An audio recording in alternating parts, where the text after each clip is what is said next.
that time of the week. Time for another episode of Across America Good News Edition. Hello, my name is Chip Rooster. I am a national host for the digital side of Nexstar Media. And if this is your first time seeing this show, stick around for the next 30 minutes because this is all about kind of parsing through, working out and finding those positive feature stories from across America, as the name suggests, but brought to us by local Nexstar journalists. And so what's so cool about it, you would probably not see these stories otherwise, unless you lived in the place the story was being done. Let me just give you a couple of examples. Some of the stories we're gonna cover in this episode: superheroes rappelling down the side of a children's hospital. We have a special set of coffee being delivered. Where's the best pizza? We might have an answer. Some seasonal stories with scarecrows and skeletons. And then finally, I continue my quest, my promise, to bring animal stories into the show. And so we'll end this whole thing taking a look at some senior dogs getting a Taylor Swift treatment. And if that has intrigued you, I will tell you it's actually not the only Taylor Swift story in this show, but that one's at the end. So you'll have to wait for the good stuff there. But the whole thing is good, right? So let's get to the first story. This one coming from our station in Lubbock, Texas, KLBK. And it is all about an organization trying to literally change the atmosphere of a hospital room. We spend up to $300 on every patient. Every patient gets the same kind of stuff because we want every child to feel special. For some patients at Covenant Children's Hospital, their stay has become a little bit brighter thanks to the volunteers of the organization Deck My Room. Every child gets bedding, they get something for the walls, and then they get wow factors, which are activities and fun things around the room to make them go, wow, this is so fun, I don't want to go home. Covenant Child Life Specialist Lauren Bergman works closely with these patients and sees firsthand the difference a decorated room can make. They're more cheerful, they're more happy, they're more willing to take their meds, they're more willing to get up and walk around and see things. I can definitely see it in their faces every day. And it's not just pediatric patients benefiting from a decked out room. I have a high-risk pregnancy and a really tiny baby, so they told me that it would be best if I was admitted and they could monitor me multiple times a day and her, so here we are. For expecting mom Hayden Jordan, a decked out room has made things a little easier for the past 6 weeks. I think that having kind of the colorful brightness around the room has really helped to keep me sane, honestly, and just to make it feel slightly more like home. And no matter who's on the receiving end of the decked out room, the reaction is all the same. I was shocked. I wasn't expecting all of this. Staff, everyone, they're just like family, and so it just means a lot that they take the time to do something like this. It means a lot. Haley HINOJOSA, KMAC News. You really see it in that last one especially. I mean, truly decked out. I have spent some time in some hospitals, not very much time, just a few days here and there for various reasons. And I'll tell you, it's never the most enlightening place, right? You don't feel super happy that you're there. I love the people that are there and the work that they're doing. But to see something like that, like what a difference that could make. We're going to stick with stories on children's hospitals for this next one, but it's not about anything happening on the inside of the hospital, rather what's happening just outside the window. Look up in the sky, not a bird nor a plane, but a bat and a spider, a plumber, a Hulk, and so many super friends. These members of the St. Louis Metropolitan Police SWAT team got in some much needed reps in rappelling. We wear so many hats doing our normal tour of duty. Not only are we instructing other officers, we're responding to hostage and other crisis scenarios that require SWAT response. So this is really nice to break it up and really give back to the kids and also just have a fun day for us overall. Scaling down St. Louis Children's Hospital's 12 stories, our defenders brought hoorays and huzzahs. The Police Foundation reached out to us about putting on this amazing event for the children that come here, that we see here at the hospital. Who else do you think? Spider-Man? Anticipation was sky high for 11-year-old Ellie, who for the last 6 weeks has spent over 30 days at the facility. This is very neat, very cool. To get out of the room and be mobile here after her third surgery on last Thursday, just to get out of the room and kind of look at some superheroes is really neat. Oh, we see you. And what little sidekick wouldn't be excited to see their favorite Crusader up close and personal? It was really great seeing their faces, especially as we're coming down. Their faces lights up like crazy. Are you really excited? There he goes. And in this great gateway city, all heroes came to the rescue, one steady step at a time. We know that at least for that brief second, they weren't thinking about being at the hospital. They were thinking about their childhood heroes and the superheroes right in front of them. At St. Louis Children's Hospital, Brian Ledford, Fox 2 News. And as you heard, our station in St. Louis there, KTVI, bringing us that particular story. I have rappelled down buildings before. Never dressed up as a superhero. Really cool, unique way to bring a smile to those inside, certainly going through some stuff. Speaking of people going through some stuff, this next story we are going to take a look at, coming to us from Burlington, Vermont, our station there, WFFF. And when you think about things that make you comfortable, what comes to mind? Probably a cuddly blanket, maybe a plush toy of some kind. I do think a lot of us, though, when we hear hoodie, might agree that is just wrapped in comfort. And this next man took that to heart. Jason Fitzgerald grew up in a home with a lot of mental health and substance use issues. I saw like what addiction could do to someone. And as I got older, I started to understand there's an illness around that use disorder. In addition to struggling with his own mental health, his younger brother dealt with substance abuse and for a time was homeless. He's since become sober and is working towards staying that way. But in talking with him after he lived out in the streets of Boston, I said, what do you need? He said, I was always cold. He said, my feet were always wet and I was always hungry. The conversation inspired Fitzgerald to get involved in helping members of his community in similar situations. He's since started 3 community drives, one of which being Hoodies for Hope. I love my sweatshirts. I know most people love their sweatshirts. The winters get cold up here, fall's cold up here, and so I reached out to a few of my friends and said, hey, do you have an extra hoodie or two hanging around in your closet? That was 3 years ago. Since then, he's collected and individually distributed 900 sweatshirts in the Queen City, all donated by community members and businesses alike. The day I go and deliver all the sweatshirts to people living in the community, I would say it's actually a pretty hard day. Understanding that what I'm doing, though, will help support them makes it all worthwhile, though. And it's not too late for you to make an impact. The Hoodies for Hope sweatshirt drive is accepting donations now until October 10th. Those interested can contact Fitzgerald through the options on your screen. These types of drives happen because of the amazing community we have here. It's just a big thanks to, the Vermont community for stepping up in these times to help. In Burlington, Lily Sakaniwa, ABC 22 News. And yeah, if you are watching this and not in Burlington or in Vermont, there is absolutely no reason that you could send something his way. So keep that in mind. This is bringing you a very local story on a national stage, but even from a national stage, we can all be neighbors, can't we? Okay. Just a thought that I came up with. That was like a story about an individual doing something great. Love those. And this next one is along the exact same lines. It stuck out to me just for its uniqueness and the drive that this one person has to do this one simple thing that might be making the difference in someone's life. You'll see what I mean. Check this story out, coming to us from our station WHO in Des Moines, Iowa. Hey, have a great day. Hey. Talk about starting your day right. Have a great day. Commuters in Urbandale are used to seeing Kent PROUDFIT waving at them every Tuesday through Friday between 6:30 and 8:30 a.m. Hey, have a good day at school. These kids just amazing that they look forward to it. It just kind of starts their day out. Hey. For the past 7 weeks, PROUDFIT has stood at the intersection of Meredith Drive and 142nd Street. Hey! Waving. I started walking about a month before that, and which was good because I needed to get some exercise. And then I thought, well, why not just add a little bit to my walking and give me a purpose, kind of more of a purpose in life. So, hey, how you doing? Have a great day. Yeah.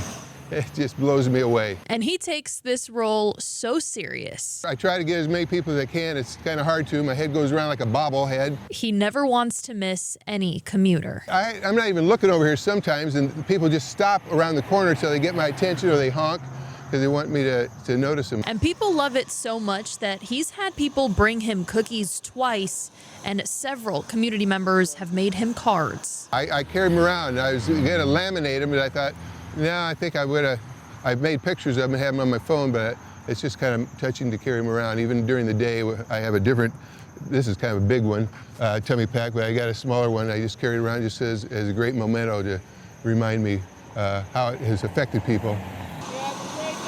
You too! And because of this reaction, he doesn't plan to stop waving, even when the temperatures eventually start to dip. I can dress warm. If I'm a little cold, that's all right. I just want to really bring joy to people. I don't know. I don't know why that story just hits me so hard. I think it's because it's not a grandiose gesture. It's something that literally anybody can do, getting out there and just trying to give some joy, trying to give a smile. And throughout that whole interview too, he did not stop, right? He was like, yep, I'm going to talk to you while I'm doing my thing and yelling. And it's just, I don't know, something so unique about that. And I wouldn't have seen it if it weren't for this show. You probably wouldn't have seen it if it weren't for this show. So also kind of cool that here we are, Across America Good News Edition, giving you that kind of story. We have got more of those types of stories when we come back.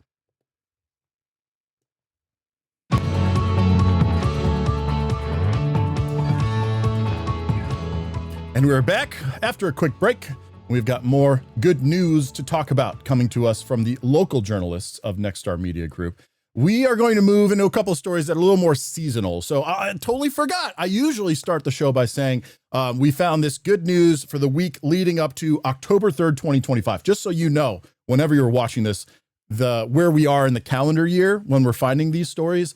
And so I gave it to you a little late, but now you'll understand why we're suddenly going to talk about scarecrows and then skeletons. First, we begin with a story about scarecrows. This one coming to us, skeletons first, from our station WGNO in New Orleans, Louisiana.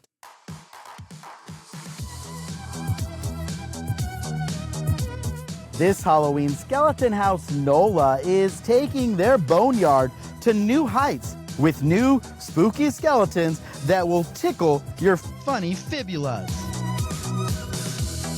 Last Halloween, owner and skeleton designer Llewellyn Berger did a whole Taylor Swift theme to tie into the Eras tour. Now this year, the Taylor tale continues. Anything Taylor and Travis these days, they did get engaged in his yard garden, so I did the trellis to look like a yard garden, and of course I had to include the big, big ring. And I'm sure you're dying to know what other music icons are in her boneyard. Harry Connick Jr., River Eckert, who started playing at 12 as well. He's a student at NOCA, Fats Domino, and of course, he's now No Fats Dumino. Well, Ernie Cado, an artist that I have admired for years and years, but I just could not think of a name for Beyonce. How could that fit in with my bone theme? And all of a sudden, it did not hit me, it hit my husband, Daryl. He said, Llewellyn, the great Beyonce. Chapel Bone and Katy Perry also take center stage. And what did she do this year that we all followed? She went with Bezos' wife up in space. She took a daisy with her. And there was one top story of the year that certainly made Miss Llewellyn have a bone to pick. Everybody knows about the Coldplay concert this summer. It just was perfect play on words with Coldplay and then Jumbone-thron. What boneheads. So don't be a numbskull. Come and say bonjour to all of these skeletons. At the Skeleton House NOLA, Kenny Lopez, WGNO News.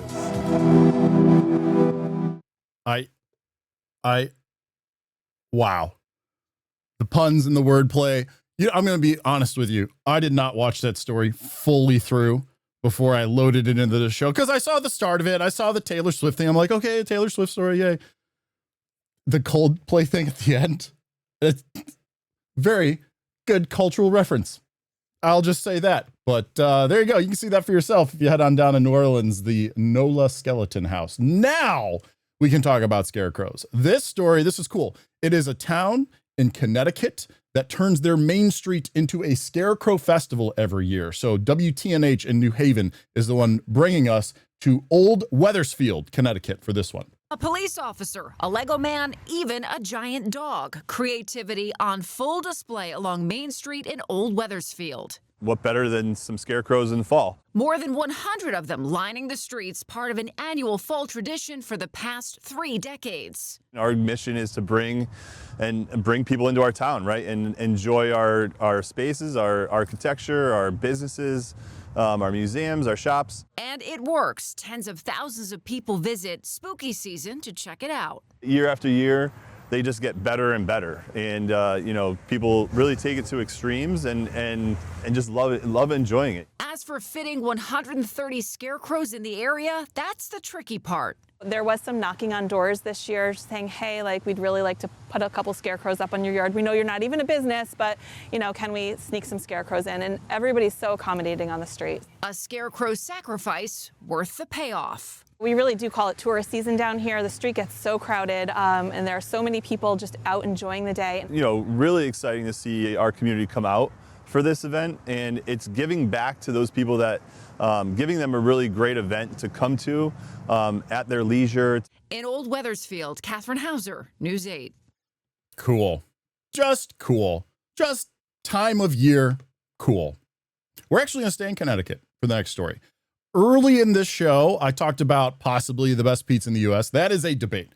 Straight up, right? I'm in the Chicago area. We are going to argue about, well, we'll argue about what is Chicago pizza, deep dish versus like a tavern style, but I digress. Versus a New York slice, like those two major cities. Connecticut, I didn't know this, claims to be the pizza capital of the U.S. And they're taking that a step further and introducing a pizza trail. Check this out. I'm KIARA Smith in New Haven, and the state has officially launched its first pizza trail. Now visitors can come and check out local pizzerias across all 8 counties. Connecticut has the best damn pizza in the country. There's no way around it. Connecticut is living up to its title as the pizza capital of the U.S. With the Connecticut Pizza Trail, visitors can officially explore the top 100 pizzerias across all 8 counties. The trail is going to be a guide for people from our state and all those curious people in New Jersey and New York and beyond who want to come and taste the best pizza in the world. And with several restaurants on the list, Modern Beats here in New Haven is ranked #1. Being voted #1 in a city like this is absolutely nuts. And it was done just with the public. Right after Modern comes Frank Pepe's Pizzeria, Sally's a Beats, Zapardi's a Beats, and Bar. And there's all kinds of pizza styles, from a Beats to Neapolitan to Greek, thick, and tavern-style pizza. New Haven has 11 pizzerias on the CT Pizza Trail, the most of any city, 6 pizzerias in the top 20. So that is a huge, huge accomplishment for our city. In New Haven, KIARA Smith, News 8. Here's the thing. I love my local pizza, as I'm sure you do as well. But I am always up for trying more pizza. So Connecticut, there might be a trip in my future. Maybe someone else out there wants to join me on the Pizza Trail in Connecticut. Cool stuff. And thanks again, WTNH. 2 stories in this week's Across America Good News Edition. We've got another kind of food-related story. We're going to go with another thing that people love all over the place, coffee. But this one is about a very special cafe inside of a school. And it's doing more than keeping our teachers caffeinated. It's actually helping the kids running it learn some valuable life skills. Whether you start your day with a coffee, it's so yummy, a refresher, 1, 2, nice job, or even tea. Okay, what do we need? a lid. These students at Tolono's Unity West Elementary have you covered. Mr. O'Connell wants sweet tea with raspberry in it. I think it's more than a coffee cart. It's a classroom in action, and none of this would be possible without a teacher and support staff who really believes in giving students the opportunities to shine. Enter Cindy Henry, the life skills special ed teacher behind the Rocket Brew Crew. She likes ice all the way to the top. They're learning communication skills. They're learning organization skills. They're learning, because we'll do inventory. We're going to go hopefully out in the community and shop. They need to learn those skills, and they need to be part of the community. Twice a week, they're put to the test. We'll get Mrs. Hamilton. Taking orders and making deliveries for staff. Hi, thank you, friend. Are you ready for your money? Yeah. If you have 4 quarters, what's that? We're getting about 20 to 25 orders on every Monday and Friday. I think our teachers look for that little spark to their Monday morning. Thank you, Creed. Addison, Creed, and Caitlin are 3 of the students working together and making it happen. Favorite is strawberry. Their excitement is what makes me excited to do this. And at the end of the day, these beginning baristas are brewing up more than a tasty beverage. They're creating memories they'll never forget and gaining life skills they'll always use. Our girls are so loving. Any hugs today? And they will give hugs all the time. And so it's always, I say, it's service with a smile and a hug. Bye. See you Bye. Thank you for ordering. Imagine getting your coffee every day with that smile and that hug. By the way, coming to us from our station in Champaign, Illinois, WCIA. We have got 2 stories left. We're going to take a quick break, including the one that I promised from the start involving dogs and Taylor Swift. Another Taylor Swift story. Yeah, you'll see what I mean. I'll see you soon.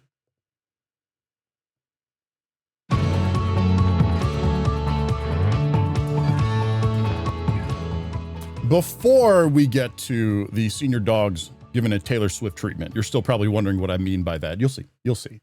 We're going to first head out to Roanoke, Virginia. I've had George, she's the reporter, on the show multiple times already, and this is only my 6th episode, because I discovered that is his job, is just outdoor feature reporting, and it's so unique. I don't see this happening on the regular, really anywhere else in the company, but man, I can trust WFXR in Virginia and George NOLEFF specifically to bring us something interesting from the outside.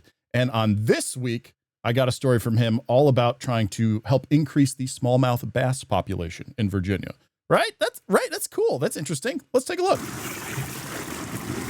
The numbers are in, and all I can say is, oh, baby, as in baby smallmouth bass, 221,741 of them to be exact, all from the Front Royal Fish Hatchery this year. Ooh, guy. The Virginia Department of Wildlife Resources is doing at Front Royal what many other states have tried and failed to do, and that is successfully hatchery-raised smallmouth bass.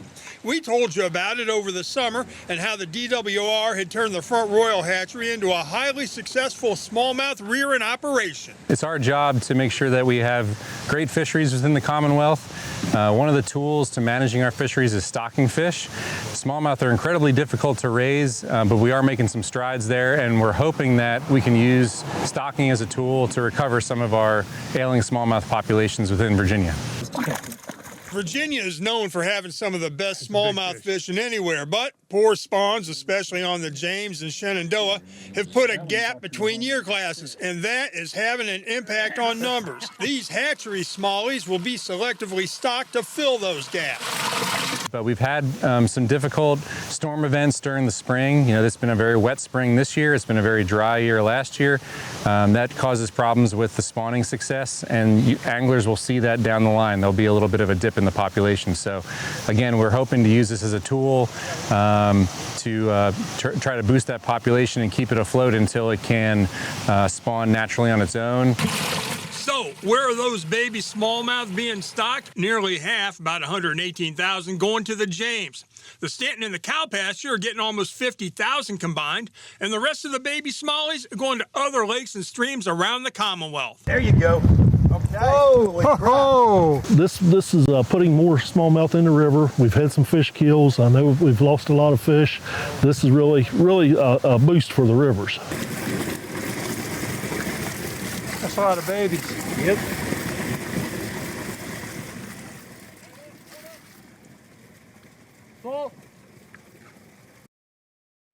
Cool stuff from George out there in Virginia. I've had, like I said, he's been on this show multiple times now, and a lot of the times you see him in the story, so he must be an outdoors guy to be covering this kind of stuff. Okay, Senior dogs, Taylor Swift. That's like the fourth time I said it. Do I need to tell you anything else, or are you ready for the story? I think you're ready for this story. Millions of Swifties are waiting for Taylor Swift to release her 12th album this week. Swifties at Mary's Haven Dog Rescue are using it and her previous albums for a fundraiser to benefit some of its older dogs. When they come in, they're shut down, they're scared. Georgia Dodson co-founded Mary's Haven Senior Dog Rescue in 2021. Its mission is to find homes for senior dogs who were abused and neglected. The senior dogs are looked over in the shelters. You know, no one, I think, goes in with the idea of a new dog expecting to just have it a few years. Dodson says medical care for dogs waiting for adoption can be expensive, anywhere from $1,500 to $1,800. To offset the cost, her team members, who are huge fans of Taylor Swift, had an idea. They actually came to the co-director, Jade, who manages our social media, came to her with a complete outline of this plan with these amazing pictures and kind of tie-ins to how the dogs relate to the different eras and albums. Mary's Haven is posting the recreated album cover photos on social media throughout the fundraiser to celebrate Swift's 12th album, which comes out Friday. We started this 12 days before her album debut, and so we thought if we can get as many people as we can to just give a $12 donation, which doesn't seem like a big ask, but when it adds up, really does do good. Dodson says the organization's fundraising goal is $12,000. In Rockville, I'm Kevon Dupree, DC News Now. So many great Taylor Swift tie-ins there. Obviously, timeliness for those that were paying attention. I said today was October 3rd, or at least the week leading up to it. So that means that today is the day that Swift album came out. You're watching this after the fact. Still, great cause. 12 days, $12, 12,000. Everyone else is seeing the tie-in too. Hey, thanks for joining me on my 6th episode of Across America Good News Edition. I'm gonna keep this thing going. So keep tuning into your local Nexstar station and keep watching this show and supporting great local journalism and all those positive stories we got out there across America. I'll see you guys next time.